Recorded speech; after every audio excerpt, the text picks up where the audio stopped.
अस्सलाम वालेकुम दोस्तों, मेरा नाम डॉक्टर मोहम्मद मुस्तफ़ा है और उर्दू जर्नल क्लब की एक और एपिसोड के साथ मैं आपके सामने हाजिर हूँ। उर्दू जर्नल क्लब में हम इंटरनेशनल रिसर्च जर्नल्स के अंदर पब्लिश होने वाली रिसर्च को आसानी से समझने के लिए उर्दू में जो है वो उसका मुताला करते हैं और मैं उसको उर्दू में आसान तरीके से आपके साथ शेयर करने की कोशिश करता हूँ। अगर आपको ये कोशिश पसंद आए, तो आप इस चैनल को ज़रूर सब्सक्राइब करें, इस वीडियो को लाइक करें और इसको शेयर करें, ताकि साइंटिफिक राइटिंग को पढ़ने का कल्चर जो है उसको हम अपना सकें और उसकी मदद से अपने इल्म में इजाफा कर सकें। तो चलते हैं आज की एपिसोड की तरफ। आज हम जिस पब्लिकेशन को पढ़ रहे हैं उसका टाइटल है a human monoclonal antibody blocking SARS CoV two infection, यानी कि सार्स-कोव-2 की इन्फेक्ट करने की जो ताकत है उसको कम कर देती है एक इंसानी मोनोक्लोनल एंटीबॉडी, इन लोगों की स्टडी के मुताबिक, और ये लोग यूट्रेक्स से हैं। इस स्टडी में जो सबसे पहले इन्होंने एक्सपेरिमेंट किया, जो तजर्बा किया, याद रखें कि ये एक्सपेरिमेंट एकदम से प्लान नहीं होते, इसके पीछे फॉलो अप स्टडीज होती हैं और इसके अलावा बहुत सारे पहले और दूसरे पेपर्स के इंस्ट्रक्शंस और उसमें आने वाले नताइज को सामने रखने के बाद ये लोग इन एक्सपेरिमेंट्स को करते हैं। और जो भी हम देखेंगे ये बहुत सारी मेहनत का एक नतीजा है, जो जिसको ये एक छोटे से सफ़े के ऊपर, कुछ सफ़ों के ऊपर जो है वो शेयर करते हैं। तो दोस्तों, इनके पेपर के दावे को को पढ़ने की कोशिश करते हैं। इनके दावे के दो हिस्से हैं। पहला हिस्सा कि जो एंटीबॉडी ये क्लेम कर रहे हैं 47D11, ये मोनोक्लोनल एंटीबॉडी स्पाइक प्रोटीन के साथ बाइंड करती है, और दूसरा दावे का हिस्सा जरा टेक्निकली मुश्किल है कि ये बाइंड करती है, बल्कि दूसरा हिस्सा ये कहता है कि ये उस वायरस के इन्फेक्ट करने की ताकत को भी कम कर देती है। तो पहला हिस्से को स्टडी करते हैं कि ये इसके साथ बाइंड करती है स्पाइक प्रोटीन से वायरस के या नहीं। इस काम के लिए इन्होंने यूं किया, इन्होंने ह्यूमन जो है HEK, ये ह्यूमन सेल लाइन है HEK293, इन्होंने इसको इस्तेमाल किया और उसके अंदर इन्होंने वायरस के पार्टिकल्स को क्रिएट किया या वायरस की स्पाइक प्रोटीन को एक्सप्रेस करवाया। वो वायरस की स्पाइक प्रोटीन ह्यूमन सेल्स के साइटोप्लाज्म में मौजूद होगी और उसको इन्होंने GFP के साथ टैग किया। GFP ग्रीन फ्लोरेसेंट प्रोटीन है, जो जहां जहां पे वो प्रोटीन होगी वहां पे हम उसको ग्रीन फ्लोरेसेंट माइक्रोस्कोप की मदद से डिटेक्ट कर सकते हैं। दूसरा काम इन्होंने ये किया कि अपनी मोनोक्लोनल एंटीबॉडी 47D1 जो कैंडिडेट है, इसको उन्होंने टैग किया रेड फ्लोरेसेंट प्रोटीन के साथ। तो दोनों प्रोटीन्स डिफरेंट कलर्स के साथ टैग की गई और उसके बाद जब इन्हें मिक्स किया गया आपस में, यानी कि उन सेल्स को ये वाली एंटीबॉडी फ्राहम की गई इन दोनों को इकट्ठा, तो इन्होंने 3 किस्म के सेल्स लिए जिसमें 3 अलग अलग किस्म के वायरस की स्पाइक प्रोटीन इन्होंने प्रोड्यूस की। पहले वाले सैंपल में सार्स कोव वायरस को प्रोड्यूस किया गया, ये ओरिजिनल सार्स वायरस है। दूसरे वाले सैंपल के अंदर, दूसरे वाले सेल्स में सार्स-कोव-2, ये वो वाला वायरस है जिससे हम आजकल लड़ रहे हैं, जो कोविड-19 का जिम्मेदार है, उसको प्रोड्यूस किया। और तीसरे वाले सेल्स के अंदर जो सेल्स उन्होंने उसमें उन्होंने मर्स का स्पाइक प्रोटीन, मर्स-कोव का स्पाइक प्रोटीन प्रोड्यूस किया। ये इसको इन्होंने नेगेटिव कंट्रोल के तौर पर लिया, क्योंकि इनका दावा है कि इनकी एंटीबॉडी जो है वो सिर्फ सार्स और सार्स-कोव-2 यानी कि इन दोनों की स्पाइक प्रोटीन से बाइंड करती है एक ही वक्त में। ये इफेक्टिव है दोनों के अगेंस्ट, इसके अगेंस्ट नहीं है, लिहाजा ये इसमें एक नेगेटिव कंट्रोल के तौर पर काम करेगा। तो दोस्तों, अगर इन दोनों तस्वीरों को मर्ज करके देखें एक ही वक्त में, अगर हम इन दोनों तस्वीरों को एक ही वक्त में मर्ज करके देखें, तो ये येलो कलर इस बात की निशानी है। याद रखें, दरमियान में जो सर्कल्स हैं ये न्यूक्लियस हैं और प्रोटीन जो एक्सप्रेस होती हैं वो आमतौर पर साइटोप्लाज्म में होती हैं। तो ये जो येलो कलर है इन सर्कल्स के इर्द गिर्द, ये इस बात की निशानी है कि जहां जहां पर ग्रीन कलर प्रोड्यूस हुआ, यानी कि स्पाइक प्रोटीन्स थी, वहां वहां पे मोनोक्लोनल एंटीबॉडी 47D11 भी मौजूद थी, यानी कि दोनों एक ही जगह पर साइटोप्लाज्म में मौजूद हैं, ये इकट्ठी हैं, ये बाइंड करती हैं। ये वाला मंजर उनको यहाँ पर नजर नहीं आया, क्योंकि मोनोक्लोनल एंटीबॉडी मर्स के स्पाइक प्रोटीन से साथ बाइंड नहीं करती, वो वहां नहीं ठहरेगी, और इसलिए सिर्फ और सिर्फ मर्स का स्पाइक प्रोटीन ही एक्सप्रेस हो रहा है, एंटीबॉडी यहाँ मौजूद नहीं है। तो ये इनका पहला प्रूफ था, पहले हिस्से को साबित करने के लिए कि किस तरीके से स्पाइक प्रोटीन जो है वो इनकी कैंडिडेट एंटीबॉडी के साथ जो है वो बाइंड करती है।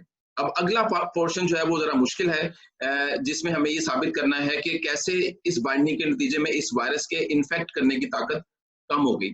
चूंकि ये नेचर कम्युनिकेशन का पेपर है, ये थोड़ा सा मुश्किल समझा जाता है और इसके एक्सपेरिमेंट्स बहुत तफसील से होते हैं, तो उनको आसानी से समझने के लिए मैं थोड़ा सा बैकग्राउंड आपके साथ पहले शेयर करने की कोशिश करूंगा, ताकि अगली तस्वीर को समझने में आसानी हो जाए। जान लीजिए कि जब एक सेल के अंदर कोई वायरस का पार्टिकल पेनिट्रेट करता है, ये एक वायरस का पार्टिकल है, ये एक सेल है और ये उसका न्यूक्लियस है। जब एक वायरस का पार्टिकल किसी सेल में पेनिट्रेट करता है, तो वो पेनिट्रेट करने के बाद अपनी तादाद में इजाफा करता है, सेल्स की मशीनरी को इस्तेमाल करके वो अपने लिए नए वायरस के पार्टिकल जो है वो बनाता है। अगर ये काम हो जाए, अगर ये काम हो, तो इस अमल को हम इन्फेक्शन के जुमरे में लेते हैं, जिसके बाद ये सेल्स मर जाते हैं आमतौर पर और इससे बहुत सारे नए वायरस पार्टिकल जो है वो इसमें से निकल के वजूद में आते हैं। ये अमल इन्फेक्शन कहलाता है। हर वो चीज जो इस वायरस के पेनिट्रेट करने की ताकत को ब्लॉक कर दे, हर वो चीज जो इस अमल को रोक दे, वो चीज वायरस के इन्फेक्ट करने की ताकत को खत्म कर देगी। या हर वो दवाई जो इस वायरस के यहाँ पर रेप्लिकेट करने के अमल को रोक दे, उसके बारे में भी हम ये जान सकते हैं, कह सकते हैं कि वो भी इस वायरस की इन्फेक्शन को खत्म कर सकती है। तो साइंसदान इस तरह के फ्रंट्स के ऊपर काम कर रहे हैं कि इसको या पेनिट्रेट करने से रोका जाए, और अगर इसने पेनिट्रेट कर लिया तो उसको अगले अमल से रोका जाए। ये जो अगला अमल है वायरस की अपनी तादाद बढ़ाने का, इसके 3 हिस्से हैं, खासतौर पर कोरोना वायरस के मामले में। जब ये वायरस के पार्टिकल सेल्स में पेनिट्रेट करते हैं, तो ये सेल्स के अंदर अपना आरएनए रिलीज करते हैं, क्योंकि ये आरएनए वायरस है। ये आरएनए सीडीएनए बनाता है, जिसपे बहुत सारे जीन्स होते हैं जो कि सब के सब वायरस के से रिलेटेड जीन होते हैं। ये सीडीएनए ट्रांसक्रिप्शन के अमल से गुजर के ट्रांसलेशन के अमल तक पहुंचकर वो प्रोटीन्स बनाता है जिनका ताल्लुक वायरस के साथ है, यानी कि नया वायरस बनाता है। बहुत सारे नए वायरसेस बनते हैं। इन लोगों ने अपने इन्फेक्शन को ट्रेस करने के लिए, फॉलो करने के लिए एक ऐसा वायरस का पार्टिकल बनाया जिसके अंदर वायरस के कंपोनेंट्स के अलावा एक एडिशनल कंपोनेंट भी था। ये एडिशनल कंपोनेंट था लूसिफरेज जीन। लूसिफरेज को एज ए रिपोर्टर जीन के तौर पर इस्तेमाल किया जाता है। ये एक रिपोर्टर जीन है, यानी कि ये बेसिकली जुगनू से लिया गया है, और इस एंजाइम की खास बात ये कि केमिकल रिएक्शन के नतीजे में ये चमक पैदा करता है जिसको मशीन से डिटेक्ट कर लेता है। तो अगर ये वायरस इफेक्टिवली सेल्स को इन्फेक्ट करने में कामयाब हो जाएगा, और उसके नतीजे में जो नए वायरसेस बनेंगे, उन तमाम नए वायरसेस के अंदर लूसिफरेज भी मौजूद होएगा, जिसको हम एक मशीन से डिटेक्ट कर सकते हैं। लूसिफरेज की डिटेक्शन इस बात की तरफ इशारा होगी कि वायरस ने पेनिट्रेट किया और रेप्लिकेट किया, यानी कि इन्फेक्शन हुई। लेकिन अगर इनका कैंडिडेट प्रोटीन, ये एक्सपेरिमेंट इन्होंने किया, यानी कि अगर इनका कैंडिडेट प्रोटीन 47D11 अगर उसको इस वायरस के कॉन्स्ट्रक्ट के साथ मिलाकर, अगर उसको इस वायरस के कॉन्स्ट्रक्ट से मिक्स करें मुख्तलिफ मिकदारों में, थोड़ी मिकदार में, और उसके बाद किसी सेल्स को इन्फेक्ट करें, इन्होंने मंकी से ड्राइव्ड सेल्स लिए, मिक्स करने के बाद इन्फेक्ट करें, तो जैसा ही हमने पहली वाली तस्वीर में देखा था, 47D11 क्या करेगा, वो इस वायरस की स्पाइक प्रोटीन से बाइंड कर जाएगा।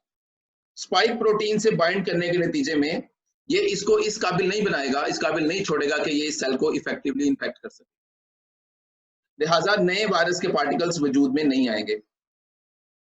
एक्सपेरिमेंट को चेक करने का तरीका क्या होगा कि जो सेल्स होंगे, उन सेल्स के लाइसेट को निकाला जाएगा, सेल्स का लाइसेट लिया जाएगा, और उस लाइसेट को लूसिफरेज एक्टिविटी के लिए चेक किया जाएगा। इस केस में हमें लूसिफरेज एक्टिविटी मिलेगी, लेकिन इस केस के अंदर चूंकि नए वायरस के पार्टिकल्स नहीं बनेंगे, क्योंकि 47D11 उसको पकड़ लेगा स्पाइक प्रोटीन को, तो हमें लाइसेट के अंदर, सेल लाइसेट के अंदर कोई लूसिफरेज एक्टिविटी भी नहीं मिलेगी। तो लूसिफरेज एक्टिविटी का कम होना इस बात की निशानी होगा कि 47D11 ने वायरस की स्पाइक प्रोटीन को जोड़कर उसको पकड़ के इसकी इन्फेक्शन को रोक दिया। तो चलते हैं तस्वीर के दूसरे हिस्से की तरफ। तो दोस्तों, इन्होंने जो अहम एक्सपेरिमेंट किया वो ये था कि इन्होंने वायरस के पार्टिकल्स खुद क्रिएट किए जेनेटिकली इंजीनियर करके, और जैसे मैंने आपको इससे पहले दिखाया कि उस वायरस के पार्टिकल्स में एक खास बात ये थी कि उनमें लूसिफरेज रिपोर्टर जीन भी मौजूद था, जो कि हमारी मदद करता है ये पता लगाने में कि कितनी वायरस ने रेप्लिकेट किया और कितना इन्फेक्शन ज्यादा है। उस वायरस के पार्टिकल्स के साथ उन्होंने मिक्स किया 47D11 अपना कैंडिडेट मोनोक्लोनल एंटीबॉडी। मिक्स करने के बाद उसको फेंक दिया, उसको डाल दिया एक सेल कल्चर में, जिसमें उन्होंने वीरो ACE6 टाइप के सेल्स उन्होंने ग्रो किए थे। ये मंकी से एक्सट्रैक्ट किए हुए सेल्स हैं, और ये इस्तेमाल होते हैं इसी किस्म की स्टडीज के लिए, इन्फेक्शन की स्टडीज के लिए। अब अगर वायरस का पार्टिकल उन मंकी के सेल्स को अच्छे से इन्फेक्ट कर दे और उसमें रेप्लिकेट करना शुरू कर दे, तो आप लूसिफरेज रिपोर्टर एक्टिविटी भी देखेंगे कि वो बढ़ती चली जाएगी या गिरेगी नहीं कम से कम। लेकिन अगर 47D11 ओरिजिनल वायरस के स्पाइक प्रोटीन को कैप्चर कर ले, तो ये वाला वायरस मंकी के सेल्स को पेनिट्रेट नहीं कर पाएगा, उस सेल्स के अंदर रेप्लिकेट नहीं कर पाएगा, और उन सेल से हासिल होने वाले लाइसेट को जब आप चेक करेंगे लूसिफरेज एक्टिविटी के लिए, तो उसमें लूसिफरेज एक्टिविटी भी आपको इफेक्टिवली नजर नहीं आएगी। तो अगर 47D11 थोड़ा इस्तेमाल करें तो वायरस कम अफेक्ट होगा, अगर ज्यादा इस्तेमाल करें तो वायरस ज्यादा इफेक्ट होगा। तो इस पिक्चर में जब उन्होंने 47D11 की कॉन्सेंट्रेशन बढ़ाई, ये ब्लू लाइन, तो उन्होंने देखा कि वायरस के इन्फेक्ट करने की ताकत जो है वो कम होती चली गई, और एक खास मिकदार के बाद आप देख सकते हैं कि उसने तकरीबन खत्म कर दिया वायरस के इन्फेक्ट करने की ताकत को। अहम बात, सार्स कोव के अंदर भी ये इसी तरह से काम करता है और सार्स कोव 2 में भी इसी तरह से काम करता है। तो अब इस पेपर के बारे में एक दो बातें जानना जरूरी है। सबसे पहली बात आपको पता होनी चाहिए कि ये वायरस, जो अच्छी बात है वो ये है कि वायरस सार्स कोव और सार्स कोव 2 के किसी कंजर्व्ड रीजन पे अटैक करता है, इसलिए दोनों को मुतासिर कर रहा है, दोनों की इन्फेक्शन करने की ताकत कम कर रहा है। जो बात हमें समझनी चाहिए इसके अलावा, बहुत ज्यादा इसके से खुश होने की बजाय, कि ये सेल्स के ऊपर, सेल लाइंस के ऊपर किया हुआ एक्सपेरिमेंट है। ये खुशी की बात है कि ये 1-to-1 बाइंडिंग हो रही है और ये इसकी इन्फेक्शन लेवल को कम कर रहा है, लेकिन ये सेल कल्चर का एक्सपेरिमेंट है। इसके बाद इसको एनिमल मॉडल में ट्राई करना जरूरी है, और मोनोक्लोनल एंटीबॉडीज का सर्वाइव करना बॉडीज के अंदर, ऑर्गेनिजम्स के अंदर भी एक सवालिया निशान है, और उसके बाद ये ह्यूमंस में ट्रायल होने के लिए ये जा सकता है। ये एक ट्रीटमेंट है, ये एक वैक्सीनेशन नहीं है। यानी कि अगर ये मोनोक्लोनल एंटीबॉडी अगले तजर्बे से एनिमल मॉडल में कामयाब हो जाए और उसके बाद ह्यूमन ट्रायल में कामयाब हो जाए, तो हमारे पास एक दवाई होगी जो सार्स कोव को और सार्स कोव 2 को इफेक्टिवली डाउन रेगुलेट कर देगी, उसकी इन्फेक्शन की ताकत को कम कर देगी। तो दोस्तों, ये था आज का जनरल क्लब। अगर आपको ये पसंद आया हो, नेचर कम्युनिकेशन का पेपर, अगर आपको लगता है कि मैंने किसी भी तरह आपकी मदद की है, तो इस वीडियो को शेयर कीजिए, इसको लाइक कीजिए और इस चैनल को सब्सक्राइब कीजिए। आपका बहुत शुक्रिया डॉक्टर मुस्तफा की तरफ से। अल्लाह हाफिज।